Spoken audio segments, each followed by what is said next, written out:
క్రీస్తు యొక్క మహిమను పొందవలెనని మన విషయంలో మన తండ్రి అయిన దేవుడు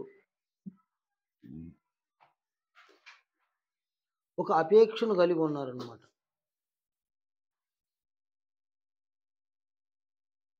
క్రీస్తు యొక్క మహిమను పొందుటకు తండ్రి అయిన దేవుడు సంఘములో చేసిన ఓ ఏర్పాటు, ఒక అద్భుతమైన ఏర్పాటు.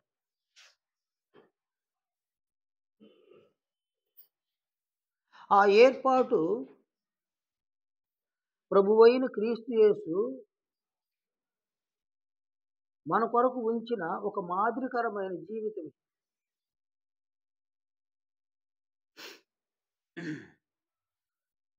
కనుక సంఘములో ఉన్న ప్రతి ఒక్కరు కూడా ప్రభువైన క్రీస్తు యేసు మన కొరకు ఉంచిన మాదిరికరమైన జీవితాన్ని సంఘములో ప్రతి ఒక్కరూ అనుసరించి జీవించగలిగితే క్రీస్తు యొక్క మహిమను పొందే అవకాశం ఉందన్నమాట.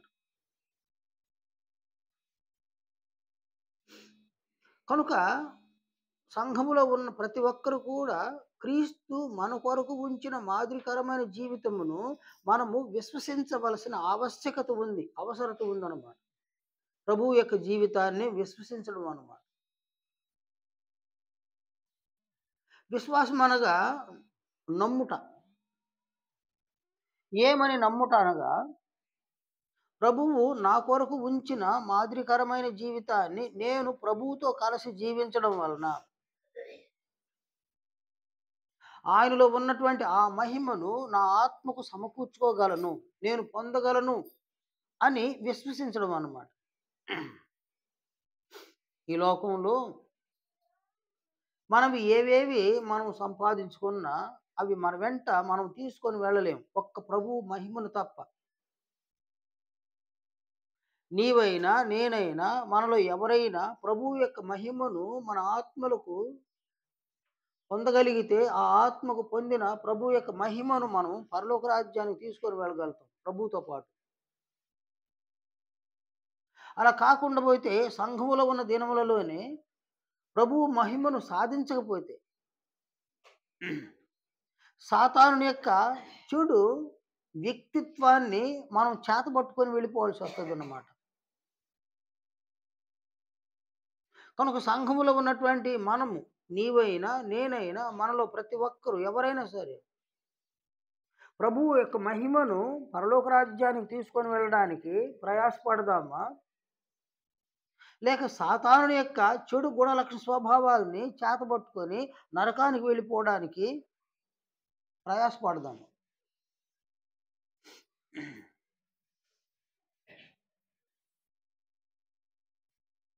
నీ ప్రయాణం ఎటువైపున నీ ప్రయాణం?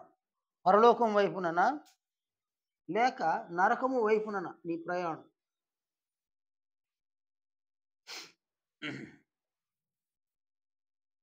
నీ ప్రయాణాన్ని పరలోకం వైపు మార్చుకోగలిగితే నీవు ధన్యుడవు, ధన్యురాలవు. నీవు నీ ప్రయాణమును నరకం వైపున మలుచుకునేస్తే నీవు దౌర్భాగ్యుడవు, దౌర్భాగ్యురాలు అన్నమాట.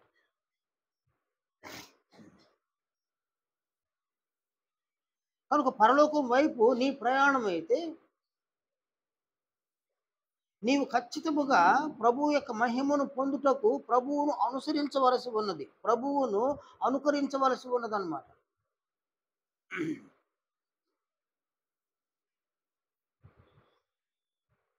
ఎవరైతే సంఘంలో ప్రభువును అనుసరిస్తారో, ప్రభువును అనుకరిస్తారో వారు మాత్రమే ప్రభువు యొక్క మహిమను పొందుటకు అర్హులు.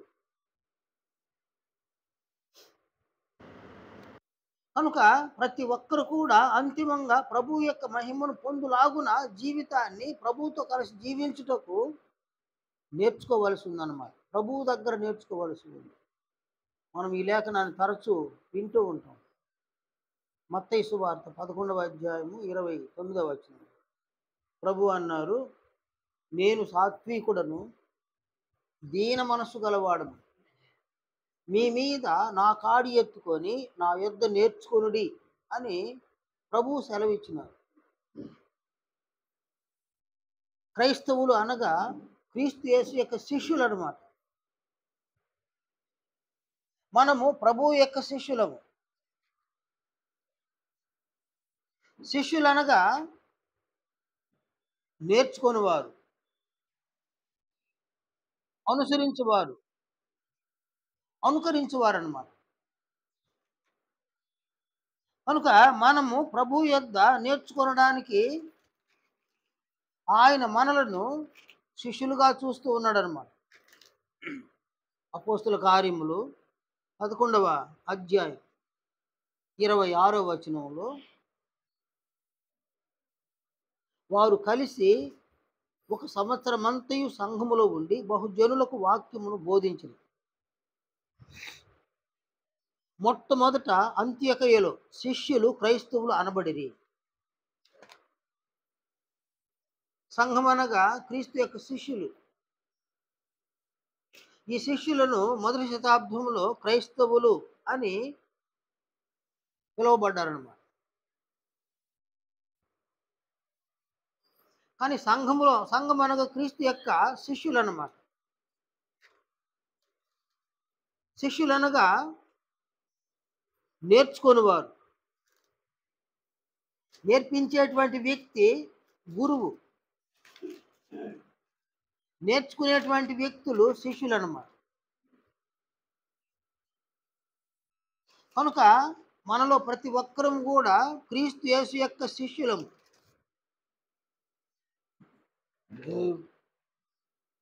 కనుక మనం జీవితకాలం అంతా కూడా మన ప్రభువు అయిన క్రీస్తు యేసు వద్ద మనం నేర్చుకోవడానికి బద్ధులమై ఉన్నాం అన్నమాట.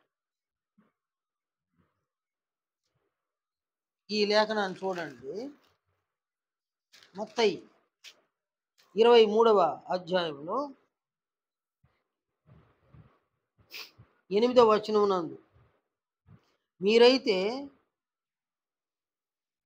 బోధకులు అని పిలువబడవద్దు, ఒక్కడే మీ బోధకుడు, మీరందరూ సహోదరులు. మరియు భూమి మీద ఎవరికైనాను తండ్రి అని పేరు పెట్టవద్దు, ఒక్కడే మీ తండ్రి, ఆయన పరలోకమందున్నాడు. మరియు మీరు గురువులని పిలువబడవద్దు, క్రీస్తు ఒక్కడే మీ గురువు. కనుక మన గురువు ప్రభువైన క్రీస్తు యేసు. సంఘములో ఉన్న ప్రతి ఒక్కరూ ఆయనకు శిష్యులు అన్నమాట.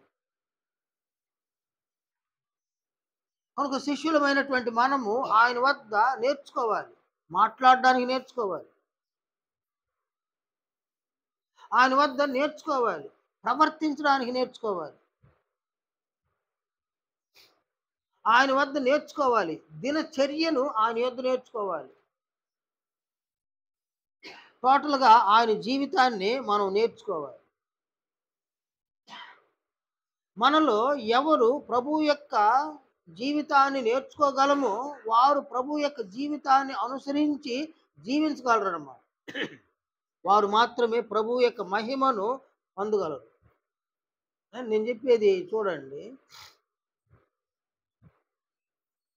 కుటుంబాలు స్థిరం కాదు.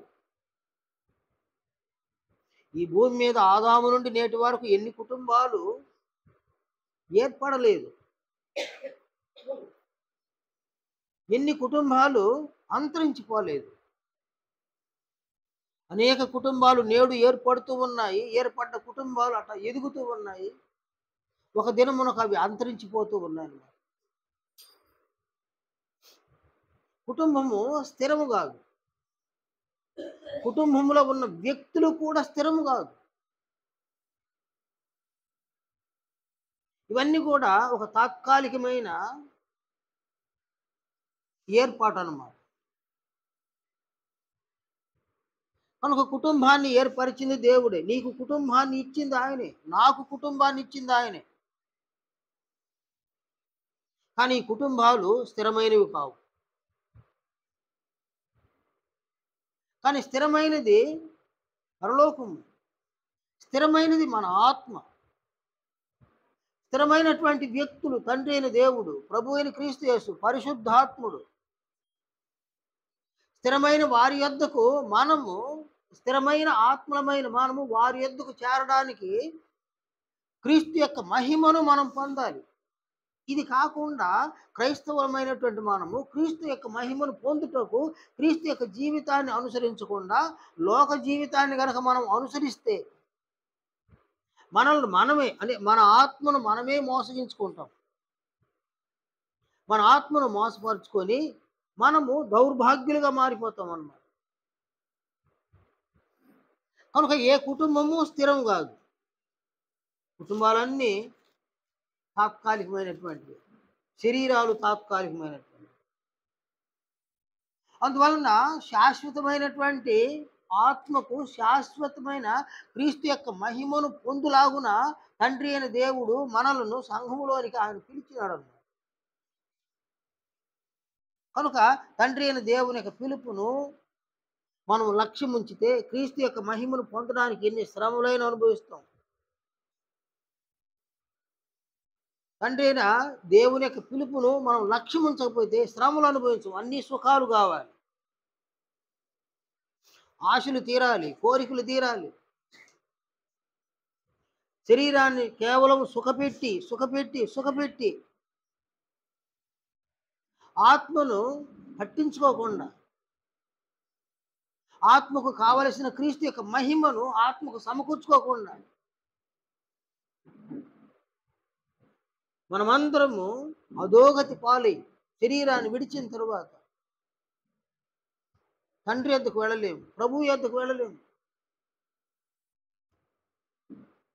మన తండ్రి అయిన దేవునికి విరోధి, మన ప్రభు అయిన క్రీస్తు యేసునకు శత్రువు అయిన సాతాను యొద్దకు వెళ్ళే అపాయకరమైన పరిస్థితి ఒకటి ఉంది. నేను దీన్ని కంటికి కట్టినట్టు చూడాలి. మీరు కంటికి కనబడేటట్టు చూడాలి.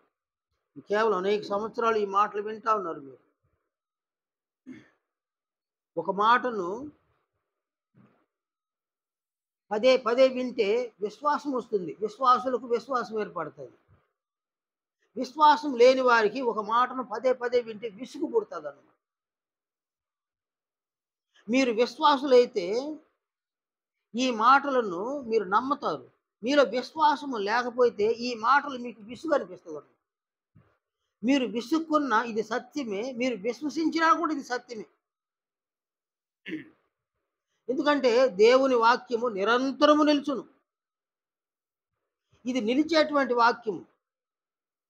నీవు ఈ మాటలను నమ్మగలిగితే, నీవు విశ్వసించగలిగితే నీవు ధన్యుడవు, ధన్యురాలు. నీవు విసుక్కుంటే మాత్రం నీవు దౌర్భాగ్యుడవు, నీవు దౌర్భాగ్యురాలు. దాని ఫలితాన్ని పొందేటప్పుడు నీవెంత బాధపడ్డా, నీవెంత వేదన పడ్డా ఫలితాన్ని మాత్రం పొందే పరిస్థితి వస్తుంది. అందువలన సంఘములో ఉన్న ప్రతి ఒక్కరూ ఈ మాటలను విసుక్కోబోతారు. ఎందుకంటే తండ్రి అయిన దేవుని యొక్క మాటలు, ప్రభు అయిన క్రీస్తు యేసు యొక్క మాటలు, ఈ మాటలను మీరు ఎవ్వరు విసుక్కోబోతారు. మీకు విసుగు కలగడానికి మూల కారణం ఏదంటే ప్రభు అయిన క్రీస్తు యేసు యొక్క జీవితాన్ని మనం అనుసరించి జీవించాలనుకుంటూ ఉన్నాం కదా. ఆయన నీతిమంతుడు, ఆయన పరిశుద్ధుడు, ఆయన సత్యవంతుడు, ఆయన జీవము కలిగిన వాడు. అలాంటి వ్యక్తి యొక్క జీవితాన్ని మనం అనుసరించడానికి మన శరీరంలో ఉన్న ఆశలు, కోరికలు, ఇచ్చలు అంగీకరించవన్నమాట. ఎందుకంటే ఆయన బోధించే ఏ బోధైనా మన ఆశలు, మన కోరికలు, మన ఇచ్చలు ఉన్నాయి. వాటిని కాకుండా పరలోక రాజ్యానికి కావలసిన తన మహిమను మనం పొందడానికి ఆయన బోధిస్తున్నాడు. కనుక ఆయన బోధించే సంగతులలోని భావాలను మనం గ్రహిస్తే అవన్నీ మంచి మాటలు మాట్లాడడం, మంచి క్రియలు చేయడం సంఘంలో.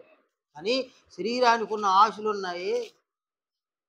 ఈ ఆశలు, ఈ కోరికలు నీ చేత చెడ్డ మాటలు మాట్లాడిస్తాయి, మాట్లాడమంటుంది. నీ చేత చెడ్డ క్రియలను చెయ్యమంటుంది అన్నమాట. నీవు ఒక చెడ్డ వ్యక్తిగా మారిపోవడానికి నీలో ఉన్న ఆశలు, నీలో ఉన్న కోరికలు, నీలో ఉన్న ఇచ్చలు నిన్ను ప్రభావితపరిచి నీ చేత చెడు మాటలను ఉచ్చరింపజేసి, చెడు క్రియలను చెయ్యింపజేసి, చెడును బట్టి ఆనందింపజేసి, చెడును బట్టి సంతోషింపజేసి నీ శరీరానికి సుఖములను ఆ చెడు నీకు కలిగిస్తుందన్నమాట. ఆశలు, కోరికలు, ఇచ్చలు నీ శరీరానికి సుఖాన్ని కలిగిస్తుందన్నమాట. కానీ ప్రభువు యొక్క బోధ, అపోస్తులు బోధించినటువంటి బోధ నీ శరీరానికి సుఖాన్ని కలిగించు. నీ శరీరానికైనా నీ ఆత్మకైనా అవి శ్రమలను కలుగు చేస్తాయన్నమాట.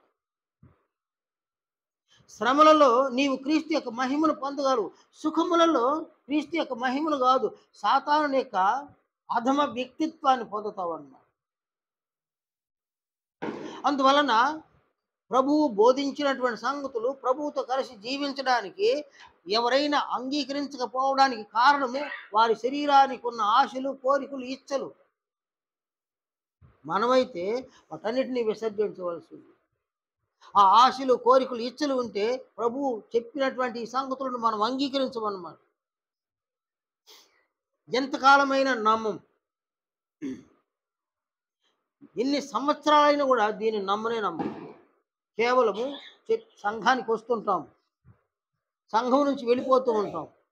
మనల్ని నడిపించేది క్రీస్తు జీవించిన జీవితము మనల్ని నడిపించదు. మనల్ని నడిపించేది శరీరానికి ఉన్న ఆశలు, కోరికలు, ఇచ్చలు, ఇవే మనల్ని నడిపిస్తారు.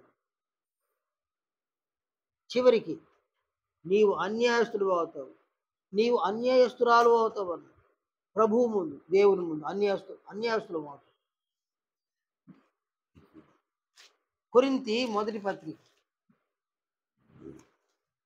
6వ అధ్యాయంలో 9వ వచనం చూడండి. అన్యాయస్తులు దేవుని రాజ్యమునకు వారసులు కానేరని మీకు తెలియదా? అంటే అన్యాయస్తులు. ఇక్కడ ఎవరు ఈ అన్యాయస్తులు అంటే ఆయన కంటిన్యూ చేసినాడు. మోసపాకుడి, జారులైనను, విగ్రహారాధకులైనను, వ్యభిచారులైనను, ఆడంగితనము గలవారైనను, పురుష సంయోగులైనను, దొంగలైనను, లోభులైనను, త్రాగుబోతులైనను, దూషకులైనను, దోచుకుని వారైనను దేవుని రాజ్యమునకు వారసులు కానేరడు. ఈ క్రియలన్నీ కూడా ఒక వ్యక్తిని మోసం చేస్తాయన్నమాట. మనం మోసపోతాం అన్నమాట. ఈ క్రియలు చేయడానికి గల కారణము ఆశలు, శరీరానికి ఉన్న ఆశలు, కోరికలు, ఇచ్చలు అన్నమాట. మీలో ఎవరైనా ఇది వరకు ఇలాంటి ఆశలను, కోరికలను, ఇచ్చలను కలిగి ఉంటే దయచేసి మీరు మానుకోండి. మీరు ప్రభు అయిన క్రీస్తు యేసు జీవించిన జీవితాన్ని ఆయన వద్ద నేర్చుకోవడానికి ప్రయాసపడండి. మీరు ఇంకా కూడా ఈ శరీరానికి ఉన్న ఆశలను, కోరికలను, ఇచ్చలను మానుకోకపోతే ఏంది నాయన ఇదా? ఏమంటారు దాన్ని? శరీరానికి ఉన్న ఆశలు మానుకోవాలా, కోరికలు మానుకోవాలా, ఇచ్చలు మానుకోవాలా, కానీ సంఘంలో కలుసుకుంటూ ఉన్నాం అన్నమాట. ఏమంటారు దీన్ని? ఏమంటారు? ఇదే నేను డబుల్ గేమ్ ఆడడం అంటే ఇది అన్నమాట. ఇది డబుల్ గేమ్ అన్నమాట. కాబట్టి అది ఎంత అపాయకరమో, అది చాలా అపాయకరం అవుతుంది అనమాట. డబుల్ గేమ్ ఎవరు ఆడబోకండి. అయినా మీరు లోకంలో ఉండిపోవాలంటే ఉండిపోండి. ఎందుకంటే మరణించిన తర్వాత ఎటో నరకానికి పోతారు, సంఘములో ఉన్న కూడా నరకానికి పోతారు. మీరు సంఘములో ఉండి శరీర ఆశలు, కోరికలు, ఇచ్చలు నెరవేర్చుకుంటూ ఉన్నారా? మీరు పరలోకం పోయే ఛాన్స్ లేదన్నమాట. మీరు నరకానికి వెళ్ళేవాళ్ళు. నరకానికి వెళ్ళడానికి చర్చికి ఎందుకు రావాలా? సంఘంలో ఎందుకు కలుసుకోవాలి? అందువల్ల లోకంలో ఉండిపోయి ఆశలను, కోరికలను విచ్చలవిడిగా తీర్చుకోండి, ఇంకా ఇబ్బంది ఏమి లేదన్నమాట. కానీ మీరు చర్చికి వస్తున్నారంటే శరీర ఆశలను, కోరికలను, ఇచ్చలను పెట్టుకొని చర్చికి వస్తున్నారంటే డబుల్ గేమ్ అన్నమాట. ఈ డబుల్ గేమ్ ఆడడం వలన మీరు పట్టుబడితే జీవము గల దేవుని చేతిలో పడుట భయంకరం. అందువలన ఆయన చేతిలో పడకుండా ఉండిపోవాలంటే డబుల్ గేమ్ ఆడకూడదు. కనుక సంఘంలోనికి వచ్చి ఎవ్వరు కూడా డబుల్ గేమ్ ఆడిపోకండి. అది మీకు మీకు మేలు చేయదు, మీకు కీడు చేస్తుంది, మీకు హాని చేస్తుంది. అందువల్ల మనలో ఎవరైనా ఇలాంటి వారు ఉంటే వారు మారు మనసు పొందవలసిన ఆవశ్యకత ఉందన్నమాట. మీరు మారు మనసు పొందలేదా? డబుల్ గేమ్లోనే ఉండారా? అని అంగీకరించండి. మిమ్మల్ని మీరు మోసం చేసుకుంటారు. జీవితకాలం అంతా సంఘంలో శరీరానికి ఉన్న ఆశలు, కోరికలు, ఇచ్చలు తీర్చుకోవడానికి జీవితాన్ని అంత గడుపుతారు. దేవుని కనికరాన్ని పొందరు, దేవుని దయను పొందరు, దేవుని ప్రేమకు కూడా పాత్రులు కారు, క్రీస్తు యొక్క మహిమను ఆత్మకు పొందరు. అందువలన భవిష్యత్తు అంధకారం అన్నమాట. భవిష్యత్తు భయానకరంగా మారిపోతుంది అన్నమాట. మీరు భవిష్యత్తు దాకా వెళ్ళబడలే. శరీరాల్లో ఉన్నప్పుడే జీవితం అంధకారం అవుతుంది, జీవితం దౌర్భాగ్యం అయిపోద్ది అన్నమాట. ఎవరు ఆదుకోలేరు, ఎవరు మనల్ని కనికరించలేరు అనమాట. ఆ స్థాయికి దేవుడు మొత్తితే ఆ స్థాయికి దిగజారిపోతాం. మీరు దావీదు మహారాజుని గురించి అనేక సార్లు మీరు వినుంటారు. ఆయన తన కుమారుడి నిమిత్తము ఉపవాసముతో దేవుని సముఖంలో ప్రార్థనలు చేసినాడు. ఆయన దావీదు నాకు ఇష్టుడు అని దేవుడు సెలవిచ్చినాడు అన్నమాట. దేవునికి ఇష్టుడైనటువంటి దావీదు చేసిన ప్రార్థనను దేవుడు ఖాతరు చేయలే. ఎవరి కొరకు దావీదు ప్రార్థన చేసినాడో ఆ బిడ్డను దేవుడు మొత్తినాడు అన్నమాట. దావీదు ఏం చేయలేకపోయినాడు అన్నమాట. దావీదు దేవునికి బహుప్రియుడు, బహు ఇష్టుడు అన్నమాట. అలాంటి వ్యక్తి యొక్క మొరను ఆయన అంగీకరించలేదు. మనమైతే శరీరానికి ఉన్న ఆశలు, కోరికలు, ఇచ్చలను తీర్చుకుంటూ సంఘంలో కనబడుతూ, ఇక్కడ పాటలు పాడుతూ, ప్రార్థన చేస్తూ, ఇక్కడ ప్రభురాత్రి భోజనం దేవుని యొక్క ప్రభు యొక్క శరీరానికి సాదృశ్యమైన రొట్టెలోను, ఆయన రక్తానికి సాదృశ్యమైన ద్రాక్షారసంలోను పారిభాగస్తులవుతూ, ప్రభు యొక్క రక్తమును అపవిత్రమైనదిగా ఎంచి లోకానుసారంగా మనం జీవిస్తూ డబల్ గేమ్ ఆడుతూ ఉంటాం. ఆయన ఎలా అంగీకరిస్తాను? ఆయన అంగీకరించడు. అందువలన 2 పడవల మీద ప్రయాణం కాకుండా ఒక పడవలో ప్రయాణం చేయండి. ఎవడును 2 యజమానులకు దాసుడుగా ఉండనేరడు. ఇది ప్రభు సెలవిచ్చిన మాట అన్నమాట. కనుక 2 యజమానులకు దాసులుగా ఉండకుండా మన ప్రభువైన క్రీస్తు యేసునకు మనం దాసులుగా ఉండి జీవించడము బహుశ్రేష్టం అన్నమాట. కనుక సంఘములో ఉన్నటువంటి వారందరూ కూడా మనం బుద్ధి తెచ్చుకోవాలి. ఆయన మనల్ని హెచ్చరిస్తూ ఉన్నాడు, మనం హెచ్చరికను పొందాలి. అపోస్తలులు మనల్ని బ్రతిమలాడుతూ ఉన్నారు, వారి బ్రతిమలాడడాన్ని మనం అంగీకరించాలి. దేవుడు గద్దించినాడు, ఆ గద్దింపును స్వీకరించాలి. ఇవేవి లెక్క చేయకపోతే ఒకానొక దినమున ఆయన నిన్ను ఎలా అంగీకరిస్తాడు? ఆయన అంగీకరించు. కనుక ఇక్కడ అంతిమంగా సంఘంలో ఉన్న పురుషులైన స్త్రీలైన క్రీస్తు యొక్క మహిమను పొందాలి. క్రీస్తు మహిమను పొందుటకు క్రీస్తు జీవించి మాదిరికరంగా ఉంచిన జీవితాన్ని మనం జీవించాలి. కనుక సంఘములో 2 కార్యక్రమాలు సంపూర్ణంగా మనం నెరవేర్చాలండి. సంఘంలో ఉన్న ప్రతి ఒక్కరూ ఈ 2 కార్యక్రమాలను సంపూర్ణంగా మనం నెరవేర్చాలి. అందులో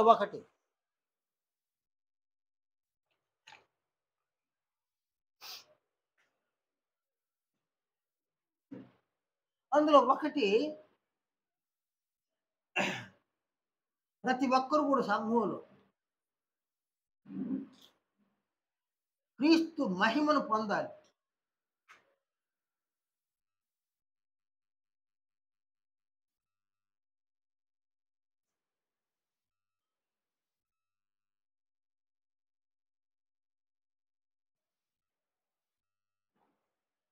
రెండవది, సంఘంలో ప్రతి ఒక్కరు కూడా సువార్తను ప్రకటించాలి.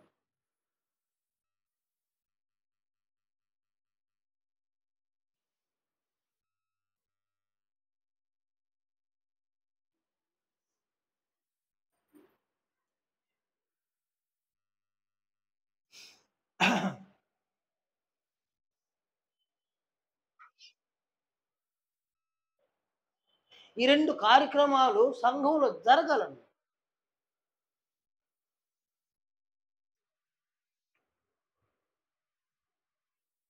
క్రీస్తు మహిమను పొందుటకు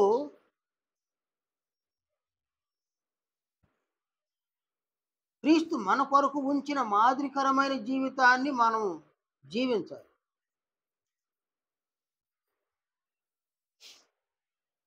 క్రీస్తు మహిమను పొందుటకు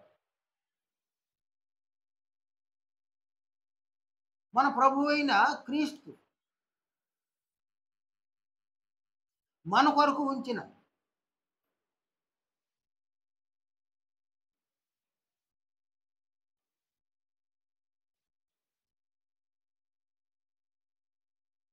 మాదిరికరమైన జీవితాన్ని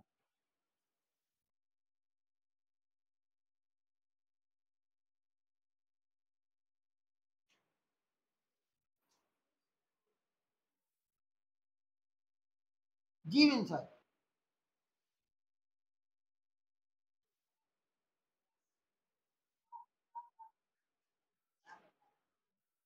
మాదిరికరమైన జీవితాన్ని మనం జీవించాలి.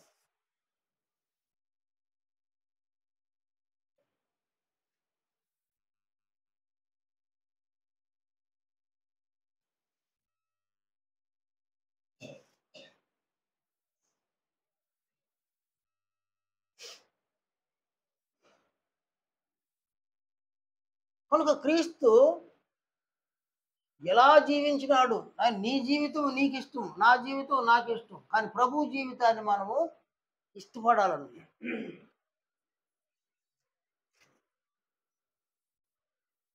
తెలుగులో సామెత ఒకటి ఉంది నాయన.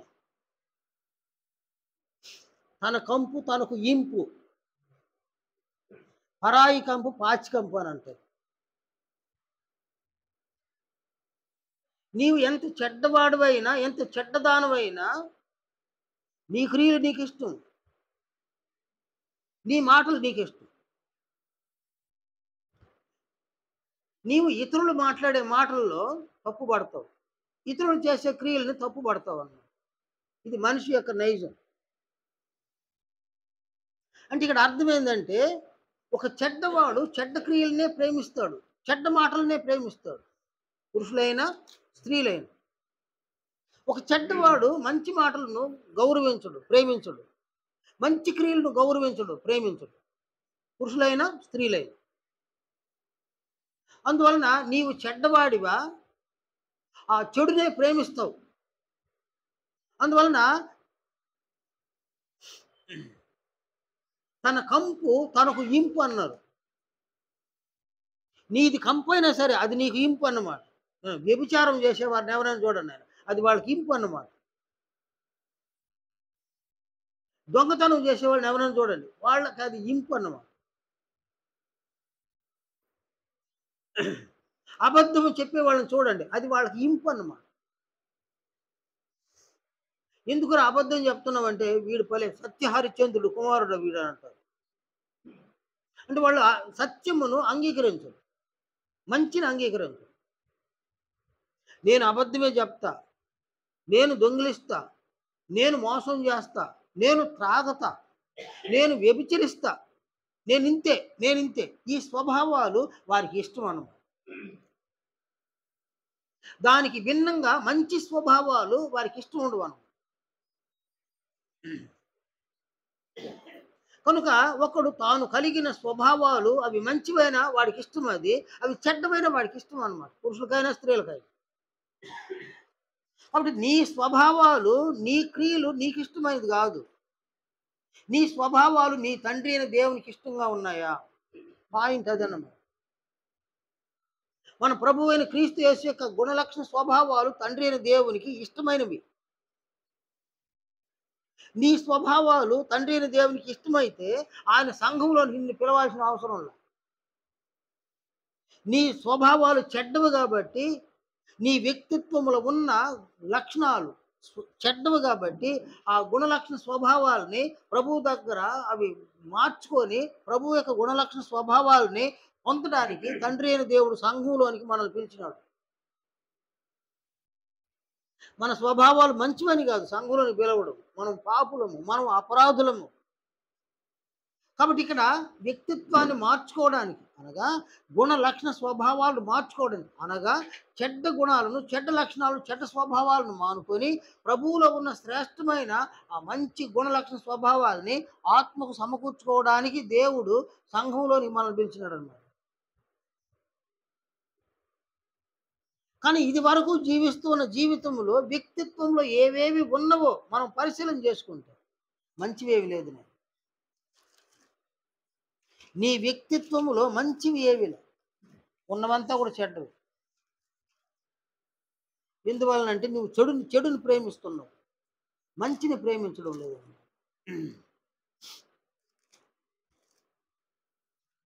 అపోస్తలుడు లాంటి వ్యక్తి ఆయన సెలవిచ్చిన ఈ మాటలు చూడండి. రోమాపత్రిక 7వ అధ్యాయము 18వ వచనంలో, నాయందు అనగా నా శరీరమందు మంచిది ఏదియో నివసింపదని నేను ఎరుగుదును. మేలైనది చేయవలన కోరిక నాకు కలుగుతున్నది కానీ దానిని చేయుట నాకు కలుగుటలేదు. కనుక ఇక్కడ శరీరంలో మంచిది ఏది లేదు. అంటే శరీరము మంచిదైతే శరీరంలో మంచిది ఉంటుంది, శరీరము చెడ్డదైతే శరీరంలో చెడ్డవే ఉంటాను. కనుక మన శరీరాలు ఏమాత్రము ఇవి మంచిగా లేవన్నమాట. కొరింథీ మొదటి పత్రిక 6వ అధ్యాయము 19వ వచనంలో, మీ దేహము దేవుని వలన మీకు అనుగ్రహింపబడి మీలోనున్న పరిశుద్ధాత్మకు ఆలయమై ఉన్నదని మీరు ఎరుగరా? నేడు మనకున్న ఈ దేహములు దేవుడు మనకు అనుగ్రహించిన దేహాలు. బాప్తిస్మములో పాప శరీరము నిరర్ధకమైంది. దేవుడు ఆ పాప శరీరాన్ని నిరర్ధకం చేసి నేడున్నటువంటి శరీరాన్ని ఇచ్చినాడు. ఈ శరీరంలో పరిశుద్ధాత్మకు ఈ శరీరము ఆలయముగా దేవుడు మలిచినాడు. నీ శరీరము పరిశుద్ధాత్మ దేవునికి ఆలయము. పరిశుద్ధాత్ముడు పరిశుద్ధుడు. నీ శరీరము కూడా పరిశుద్ధంగా ఉండవలసిన ఆవశ్యకత ఉంది. అలా ఉండవలసిన ఆవశ్యకత ఉన్నా నీ శరీరం పరిశుద్ధంగా లేదు. అది పాపమే నివసిస్తుంది శరీరం. చూడండి నేను ఎంత దౌర్భాగ్యులము. కనుక నా శరీరమందు మంచిది ఏది నివసింపదని నేను ఎరుగుదును అని పౌలు చెప్పిన రీతిని మనమందరమును ఎరుగవలసి ఉంది. నా శరీరంలో మంచిది ఏది నివసించడం లేదు. ఈ శరీరాన్ని దేవుడు బాప్తిస్మములో అనుగ్రహించి ఈ శరీరాన్ని పరిశుద్ధాత్మక ఆలయంగా ఆయన చేసిన ఈ శరీరము అంత పరిశుద్ధంగా లేదు. అందువలన మనం ఏ స్థితిలో ఉన్నాము, మనము ఎలాంటి స్థితిలో ఉన్నాం. ప్రాణిక ఎన్నిసార్లు చెప్పాలి కదా, ఎన్నిసార్లు చెప్పాలి, ఎన్నిసార్లు చెప్పాలి కదా. లేచి వెళ్ళిపోయి నిద్రపోక, ఇంటికి వెళ్ళిపోకూడదు, పడుకోక, ఇంటికి వెళ్ళి పడుకో. ఇక్కడ కూర్చొని నిద్రపోవాల్సిన అవసరం. ఇంత శబ్దంతో వినిపిస్తూ ఉంటుంది, నిద్ర ఎట్లా వస్తుంది? మొన్న రాత్రి ఒక చిన్న గొడవ జరిగితే కనీసం 2:30-3 గంటల దాకా మేలుకొని ఉన్నావు రాత్రి. అది ఇంపార్టెంటా, ఇది ఇంపార్టెంటా? ఏది ఇంపార్టెంట్? జగడాలు ఇంపార్టెంటా, దేవుని వాక్యం ఇంపార్టెంట్? దేవుడు అంటే లెక్క లేదా? దేవుడు అంటే గౌరవం లేదా? అంత లెక్క లేకపోతే, అంత గౌరవం లేకపోతే పడుకోక, వెళ్ళి పడుకో, ఇంట్లో వెళ్ళి పడుకునేయాలి. అది రైట్ కాదు ఏమాత్రం. అది నీకు క్షేమం కూడా కాదు. నేను చివరిసారికి చెప్తున్నా, ఇది క్షేమం కాదని. నిద్రపోవాలనుకుంటే ఇంట్లో ఉన్నాయి మనకి, ఇళ్ళల్లో పడుకొని నిద్రపోవచ్చు. నేను చక్క వచ్చి ఇక్కడ కూర్చొని నిద్రపోతే రైట్ కాదు. చివరిసారి ఇక నేను చెప్పను. ఇక నేను నోరు తెరిచి ఇక నిన్ను హెచ్చరించిన హెచ్చరి. ఎక్కడున్నావు నాయనా? ఎక్కడున్నావు?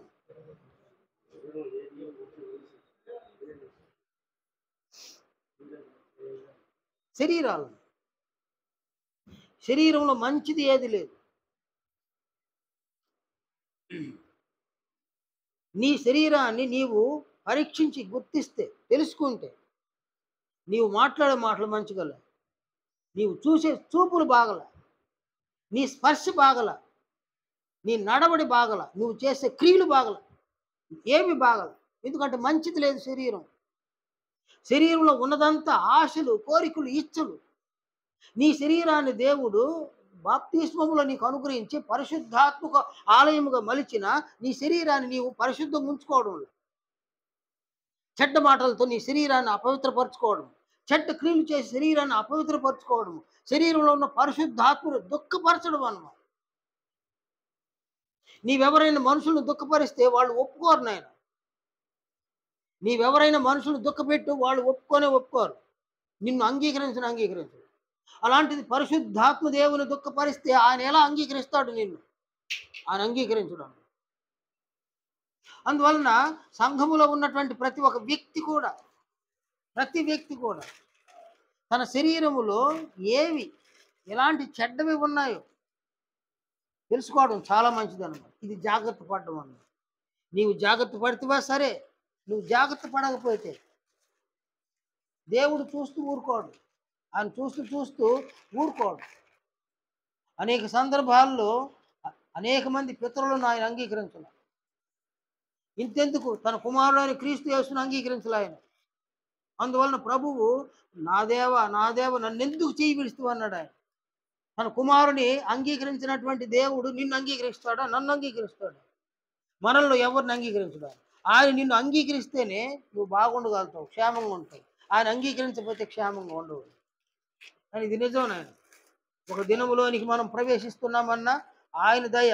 అంత పుడింగులమేం కాదు. మనం ఒక దినంలోనికి ప్రవేశించి అంత పుడింగులమేం కాదు. మనం ఒక ఊరికి ప్రయాణమైనమా క్షేమకరంగా చేరుకున్నామంటే ఆయన దయ. మనం భోంచేసినామా అది మన శరీరానికి శక్తిని అందించిందంటే ఆయన దయ. ఆయన దయను బట్టే గాలినిచ్చి ఉన్నాడు. ఆయన దయను బట్టే నీళ్లు ఇస్తా ఉన్నాడు. ఆయన దయను బట్టే మనం ఉన్నాం. ఆయన దయ లేకపోతే మనం ఉండం అన్నమాట లోకం. ఇది లోకస్తులకు తెలియదు, మనకు తెలుసు అన్నమాట. అందువల్ల మనలో ప్రతి ఒక్కరు కూడా తండ్రి అయిన దేవుడు మనల్ని ఏ లక్ష్య సాధన కొరకు పిలిచినాడో ఆ లక్ష్యాన్ని సాధించడానికి మనము మన కొరకు క్రీస్తు ఉంచిన మాదిరికరమైన జీవితాన్ని మనం జీవించాలి. ఆయన దగ్గర ఆ జీవితాన్ని నేర్చుకోవాలి. మనం కాలం అంతా ఏదో నేర్చుకోవడం కాదు.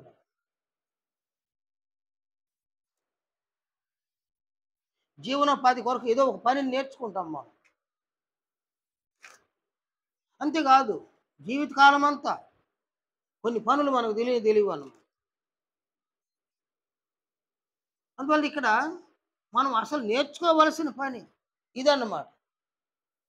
క్రీస్తుని నేర్చుకోవడమే ఒక పెద్ద పని సంఘములోని వ్యక్తులకు. నీవు క్రీస్తుని నేర్చుకున్నావా? ఆ క్రీస్తుని నేర్చుకున్న ఆ జీవితమే నీ జీవనంగా మారుతుంది, నీ జీవితం మారిపోతుంది. చూడండి, ఆయన ఒక పని నేర్చుకున్నావు. ఆ పని ఏమైంది నీకు? ఆ పని ఒక జీవనం అన్నమాట. మా ధనలక్ష్మి, ఆ పని ఒక జీవనం అన్నమాట. నీవు పనిని నేర్చుకుంటే పని జీవనం. పని తెలియని వాడు, పని నేర్చుకోని వాడు సోమరిపోతాన్నమాట. వాడు చివరి వరకు కూడా ఎవరైనా పెడితే తినవలసింది, ఎవరైనా ఇస్తే ధరించుకోవలసింది. కానీ మీరు చూడండి, జనార్దన్ చూడండి, ఆయన రాత్రి ఒక 7 గంటలకు వెళ్ళిపోతాడు పాపం.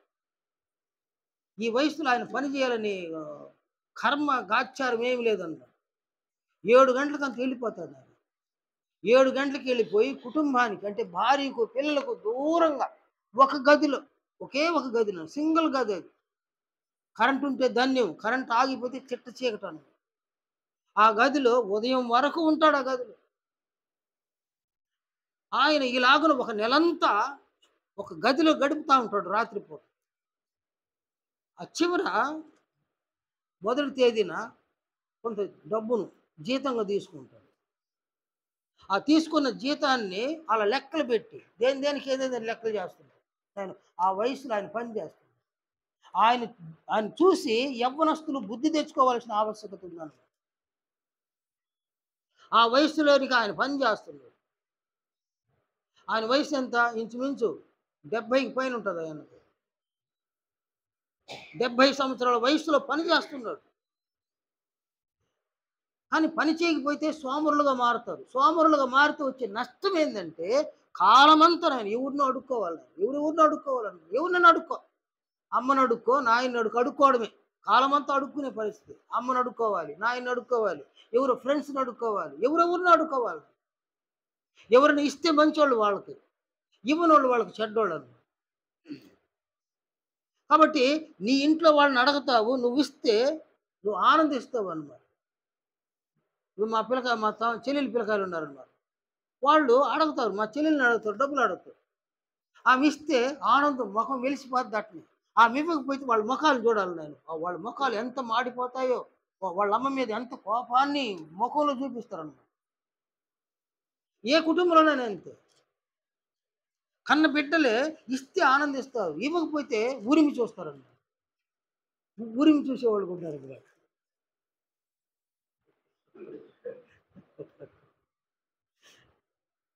కాబట్టి ఇక్కడ సోమరి అన్నవాళ్ళు తీసుకోవడానికే అలవాటు పడతారు. ఈ సోమరితనం అనేది ఒకరిని పూర్తిగా పేదరికంలో ముంచేస్తుంది. కాబట్టి ఇక్కడ పని నేర్చుకోవడం ఎందుకంటే జీవనం కోసం, జీవనం బాగుండాలి. నువ్వు కష్టపడి భోంచేయనైనా దాంట్లో తృప్తి ఉంటది. ఆనందం ఉంటది. నువ్వు కష్టపడకనే ఎవరెవరో ఆహారం పెడితే తిని చూడవే, దాంట్లో ఆనందమే లేదన్నమాట. నువ్వు కష్టపడి పచ్చడి మెతుకులు తింటే నీకు సంతోషం. నువ్వు కష్టపడకనే ఎవడో నిన్ను తీసుకొని పోయి బిర్యానీ పెడితే ఏం ఏం చెప్తారు నాయనా? ఏం బాగుందిలే బిర్యానీ అంటారు. అంటే ఊరికే వచ్చింది ఏదైనా అది బాగల. కష్టపడుకునింది పచ్చడి మెతుకులు అనేది బాగుంటది. నీవు కష్టపడుకున్న పచ్చడి మెతుకులు నీ శరీరానికి మేలు చేస్తాయి. నువ్వు ఊరికే రోజు బిర్యానీ తిన అది నీ శరీరానికి కీడు చేస్తుంది. అందువల్ల ఇక్కడ సోమరితనం. సోమరితనం ఉంటే వారి జీవనము కుంటుపడతదన్నమాట. అందువలన లోకంలో ఉన్న మనుషులందరూ కూడా ఒక వయసు వచ్చేసరికి ఏదో ఒక పని నేర్చుకుంటారు. ఎందుకంటే జీవనం కోసం. పని చేయడము జీవనం కోసము. కానీ ఇక్కడ క్రీస్తుని నేర్చుకోవడం పని. క్రీస్తుని నేర్చుకునేటువంటి ఈ పని.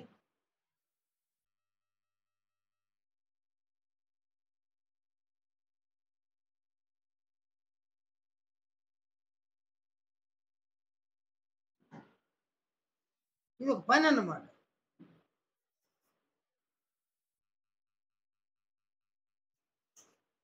ఈ పని జీవించడానికి అన్నమాట.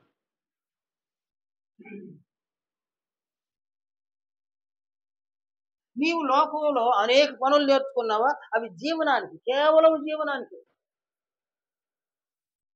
కానీ క్రీస్తు అనే పనిని నేర్చుకుంటే, క్రీస్తుని నేర్చుకుంటే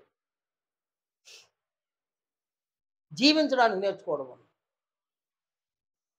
క్రీస్తుని నేర్చుకున్న వారు జీవిస్తారు. మామూలు పని నేర్చుకున్న వాళ్ళు జీవనాన్ని కలిగి ఉంటారు. కాబట్టి 2 పనులు జీవనానికి సంబంధించిన పని ఎంత మంచి పని నువ్వు నేర్చుకొని ఎంత మంచిగా పని చేస్తే అంత మెరుగ్గా జీవనం ఉంటుందన్నమాట. నీవు క్రీస్తుని ఎంతగా నేర్చుకొని అంతగా ఆయనకులాగా జీవిస్తే నీ జీవితం అంత మెరుగ్గా ఉంటుందన్నమాట. కనుక ఇక్కడ క్రైస్తవ సమాజంలో అనేక పనుల కొరకు దేవుణ్ణి అర్థిస్తూ ఉన్నారు. ప్రార్థన చేస్తూ ఉన్నారు. మంచి మంచి పనుల కోసం ప్రార్థనలు చేస్తున్నారు. మంచి మంచి పనులు పొందుతూ ఉన్నారు. జీవనాన్ని మెరుగుపరుచుకుంటున్నారు జనాలందరూ. కానీ ఇక్కడ జీవితాన్ని ప్రభువు దగ్గర నేర్చుకోవడం లేదు. నేను ప్రభువు దగ్గర నేర్చుకోవలసిన జీవితాన్ని నేర్చుకోకనే ప్రభువును ఎలా అనుసరించి జీవించగలరు? ప్రభువు యొక్క మహిమను ఎలా పొందగలరు? అక్కడ అది ఫెయిల్ అవుతుందన్నమాట. కనుక ఇక్కడ సంఘములో ఉన్న వారందరూ కూడా ప్రభువు దగ్గర జీవితాన్ని నేర్చుకోవాలి. ఆయన ఎలా మాట్లాడినాడు? ఆయన ఎలా నడుచుకున్నాడు? ఆయన దినమంతట్లో ఎలాంటి దినచర్యను కలిగి ఉన్నాడు? దానిని నేర్చుకోవాలి. సేమ్ టైం జీవనం కొరకు పని నేర్చుకోవాలి. జీవితం కొరకు ప్రభువుని నేర్చుకోవాలన్నమాట. ఇప్పుడు జీవనానికి ఎలాంటి గొప్ప పని ఒకడు ₹1,00,000 సంపాదిస్తున్నాడు ఆయన తన జీవనం వల్ల. కానీ వాని జీవితాన్ని చూడండి. ₹1,00,000 సంపాదించుకునే వాని జీవితాన్ని చూడండి. వానిలో అతిశయం ఉంది. నాకేమి అన్నటువంటి ఒక అతిశయం నంబర్ 1. నంబర్ 2 వాడు ఒక త్రాగుబోతోడుగా ఉంటాడు. కనుక ఎప్పుడో ఒకసారి తాగుతా ఉంటాడన్నమాట. నంబర్ 3 వాడు వ్యభిచారం చేస్తూ ఉంటాడు. డబ్బుంది కదా! డబ్బున్నవాడు ఏ ఆటన ఆడొచ్చన్నమాట. వారి జీవితాన్ని చూస్తే జీవనమేమో బాగుంది. జీవితాన్ని చూస్తే జీవితం మైనస్ అన్నమాట. కానీ ఇక్కడ క్రైస్తవులమైన మనము, సంఘంలో ఉన్న మనము జీవనము బాగుండాలి. మన జీవితం బాగుండాలి. జీవనం కొరకు ఒక పనిని నేర్చుకోవాలి. జీవితం కొరకు క్రీస్తుని నేర్చుకోవాలి. నీవు జీవితం కొరకు క్రీస్తుని నేర్చుకుంటే క్రీస్తులా జీవిస్తావు. క్రీస్తు యొక్క మహిమను పొందుతావు. కాబట్టి క్రీస్తును నేర్చుకునే ఒక పని అన్నమాట. జీవించడం కొరకు క్రీస్తుని నేర్చుకోవాలన్నమాట. ఇది నెంబర్ 1. నెంబర్ 2, సువార్తను ప్రకటించాలి.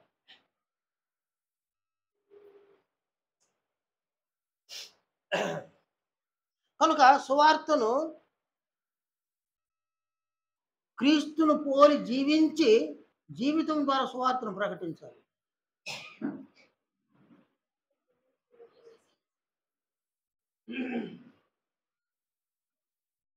జీవితం ద్వారా సువార్తను ప్రకటించాలి.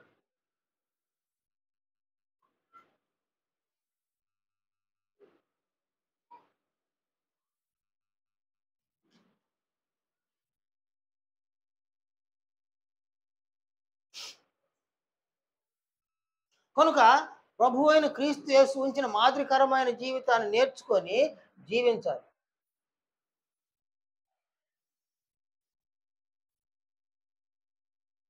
నీ జీవితాన్ని సంఘంలో ఉన్న వ్యక్తులకు ప్రదర్శించాలి, లోకంలో ఉన్న వ్యక్తులకు ప్రదర్శించాలి.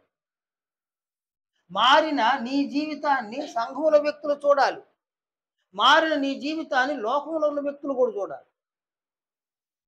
మనుషులు జీవితాన్ని చూసి ఆ దృష్టిని దృష్టి కలిగి ఉండలేదు అన్నమాట.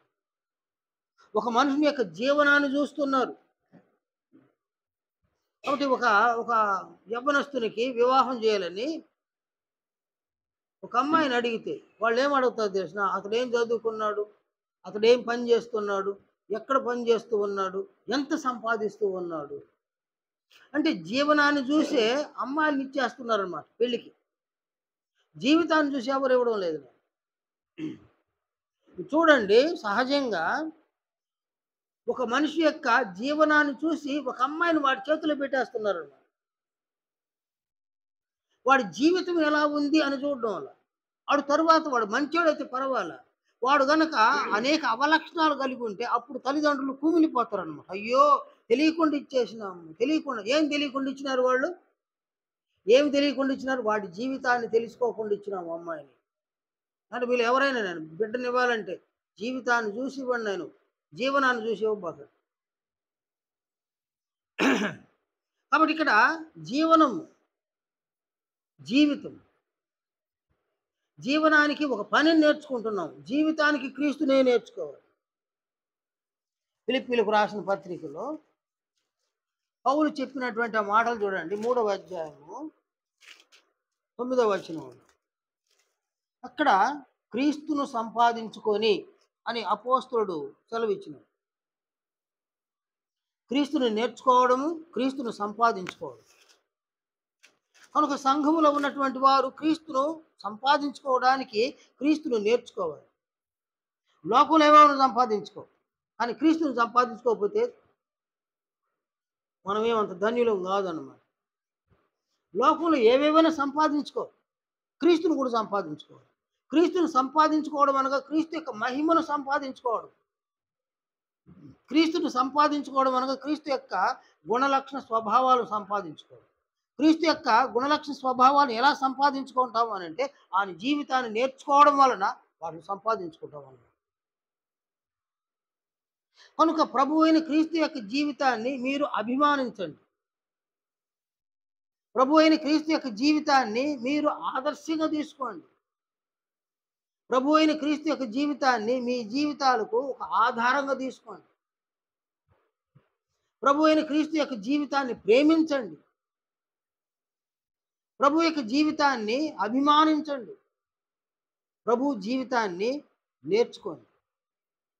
మీరు దేన్నైతే ప్రేమిస్తారో దాన్ని పొందాలని ఆశిస్తారన్నమాట. మనం దేన్నైతే ప్రేమిస్తామో దాన్ని పొందాలని ఆశిస్తాం.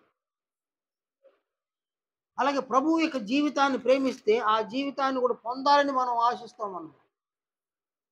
కనుక సంఘములో ఉన్న ప్రతి ఒక్కరు కూడా ప్రభువు జీవించిన జీవితాన్ని మనం ప్రేమించవలసిన ఆవశ్యకత ఉంది.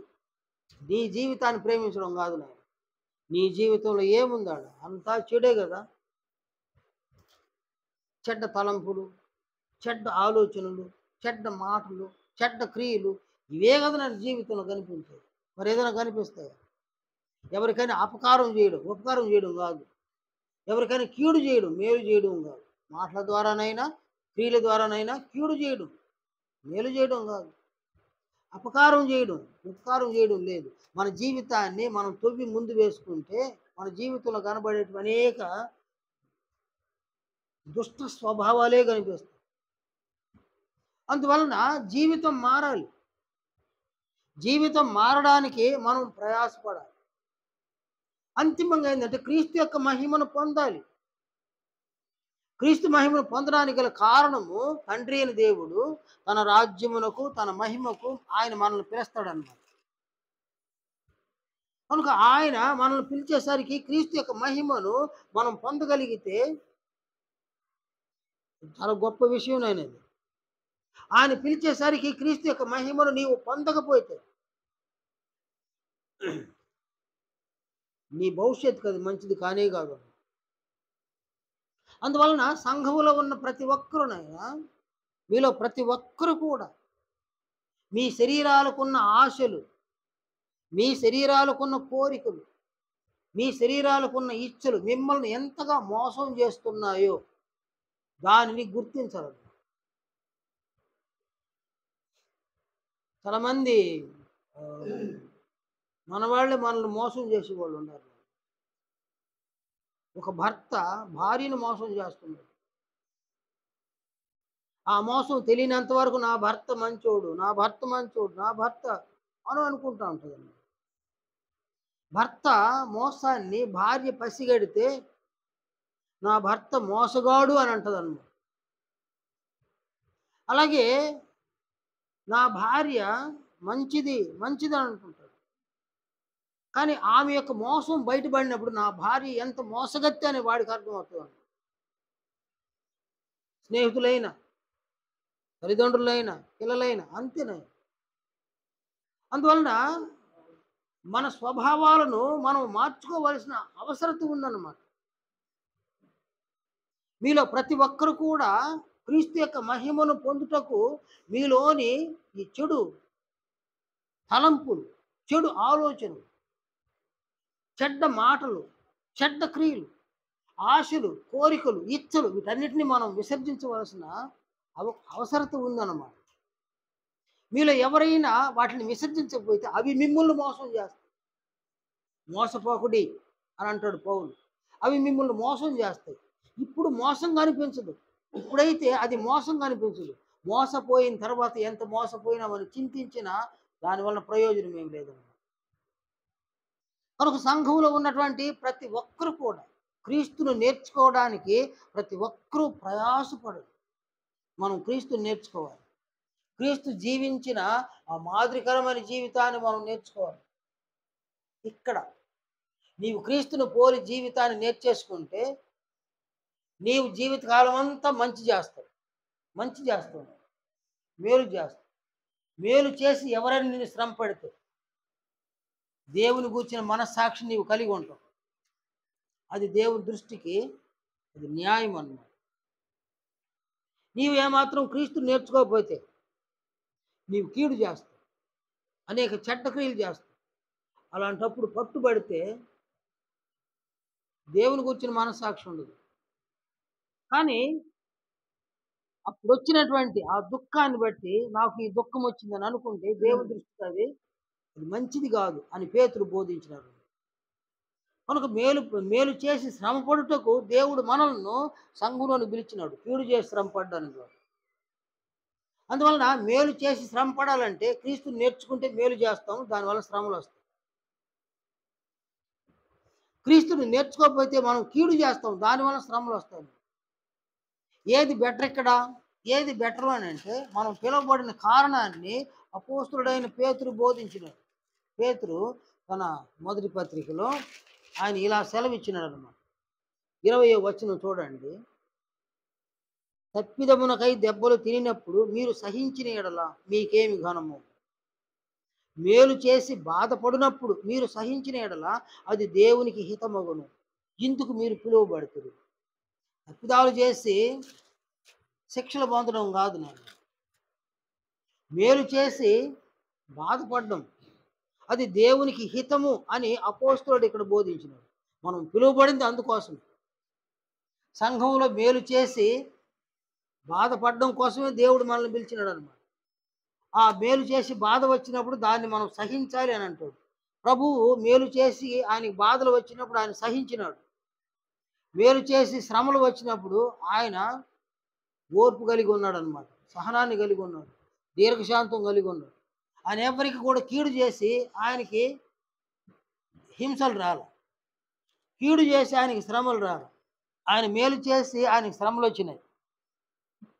అలాగే ప్రభువుకు వలె ఆయన జీవితాన్ని మనం నేర్చుకుంటే మనము కూడా మన జీవితాల్లో మేలు చేస్తాము. దాని వలన హింసలు వచ్చినా, దాని ద్వారా శ్రమలు వచ్చినా మనలో ప్రభువులో ఉన్న గుణము, సహనము, ఓర్పు, దీర్ఘశాంతము మనలో మన వ్యక్తిత్వంలో చేరడం వలన ప్రభు యొక్క మహిమను మనం పొందుతాం అన్నమాట.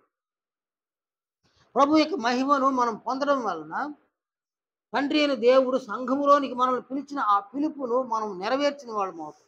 మనము ధన్యులం అవుతాం అన్నమాట. అందువలన సంఘంలో ఉన్న ప్రతి ఒక్కరూ ఆలోచన చేయండి. క్రీస్తును నేర్చుకోవాలి. అనగా క్రీస్తు జీవించిన జీవితాన్నే మనం నేర్చుకోవాలి. ఆయన జీవించిన జీవితాన్ని మనం నేర్చుకోకుండా నిర్లక్ష్యపడితే, నిర్లక్ష్యం చేస్తే మన జీవితంను దేవుడు నిర్లక్ష్యం చేస్తాడు. అందువలన మనము మూల్యాన్ని చెల్లించకుండా ఉండలేమన్నమాట. భవిష్యత్తు మనకు భయానకరంగా మారిపోతుంది. కాబట్టి దయచేసి కొద్ది సంగతులు మీరు ఈ సంగతులను గౌరవించాలని, ఈ సంగతులను అంగీకరించాలని మీకు అందరికీ మనవి చేస్తూ ముగిస్తూ ఉన్నాం. ప్రార్థించుకోండి. మహా కనికరం కలిగిన మా తండ్రి, ప్రేమ కలిగిన మా నాయన, మమ్మల్ని మిక్కిలిగా ప్రేమించి ఈ పరిశుద్ధ దినంలోనికి మమ్మల్ని సంపూర్ణానికి అంగీకరించి మీ చిత్తానుసారముగా ప్రభువు యొక్క మహిమను ఎలాగో మేము పొంది మీ రాజ్యములకు, మీ మహిమకు మేము పాత్రులుగా ఎంచబడవలసి ఉన్నది. ఆ సంగతులను ఈ దినములోనూ మాకు నేర్పించి మమ్మల్ని ధన్యపరిచినందుకు కొరకు తండ్రి మీకు కృతజ్ఞతాస్తుతులు చెల్లిస్తున్నాం. తండ్రి, మా బలహీనతలు మీకు మరుగై ఉండలేదు. మాలో ప్రతి ఒక్కరూ ఎలాంటి బలహీనతలు కలిగి ఉన్నాము. ఆ బలహీనతలు మేము విసర్జించి తండ్రి ప్రభువును మేము నేర్చుకొని, ప్రభువును కోరి, ప్రభువు కొరకు మేము జీవించి, ప్రభువులో ఉన్న మహిమను మా ఆత్మలకు మేము పొంది బలమైన వ్యక్తులుగా మేము తయారవుటకు మరింత మమ్మల్ని కనికరించడం ప్రార్థిస్తూ ఉన్నాం. మా పాపములను క్షమించండి, మా అపరాధములను మన్నించమని ఆధేయపడుతున్నాం. మా వ్యక్తిత్వంలో ఉన్న చెడు గుణలక్షణ స్వభావాలను మేము గుర్తించి వాటిని విసర్జించడానికి మరింత జ్ఞానమును, ప్రభు జీవితం పట్ల విశ్వాసమును మాకు అనుగ్రహించమని ప్రార్థిస్తున్నాం. ఈ గొప్ప లక్ష్యము సాధించడానికి ప్రభు మనస్సును మాకు దయచేయమని వేడుకుంటున్నాం. ప్రభువులో ఉన్న జ్ఞానమును మాకు అనుగ్రహించి, ప్రభువులో ఉన్న సర్వ సంపదలను మాకు దయచేసి మమ్మల్ని సంపన్నులుగా చేయగలరని కూడా ప్రార్థిస్తున్నాం. మహిమ కలిగిన మా తండ్రి, ఈ వారం అంతట్లో ప్రభువును మేము నేర్చుకొని జీవించడానికి పరిశుద్ధాత్మ సహాయము మరింతగా మాకు అనుగ్రహించమని వేడుకుంటున్నాం. ఈ దినమున మీరు మాకు నేర్పించినటువంటి సంగతులను అనుసరించి మేము జీవించడానికి మీరు మాలో నిమిషం చేసిన పరిశుద్ధాత్మ దేవుడు నిర్లక్ష్యం చేయకుండా ఆయన మమ్మల్ని ఎలాగున సర్వసత్యములను నడిపించాలని అనుకుంటున్నారు. అలాగున ఆయనతో కలిసి సర్వసత్యములను మేము నడుచుకోవడానికి పనికిరాని చూపించమని ప్రార్థిస్తున్నాం. మా మనవులు మన్నించమని, ప్రతి బిడ్డను దీవించమని, ప్రతి కుటుంబాన్ని కనికరించమని తండ్రి, మేము మీరు ఇచ్చిన అవకాశాల్లోనే మీ లక్ష్యాన్ని సాధించే విధముగా మాలో ప్రతి ఒక్కరూ ప్రభువును ప్రేమించి ప్రభు యొక్క జీవితాన్ని మేమందరూ అనుసరించి జీవించడం ప్రోత్సహించి కనికరించు. తిరిగి మీ సముఖంలో మేము చేరి వచ్చేంత వరకు మీ దీవులతో మమ్మల్ని నింపుకున్నారు. ప్రభు అయిన క్రీస్తు పరిశుద్ధ నామమున ప్రార్థిస్తున్నాము తండ్రి. ఆమేన్. అందరికీ వందనాలు.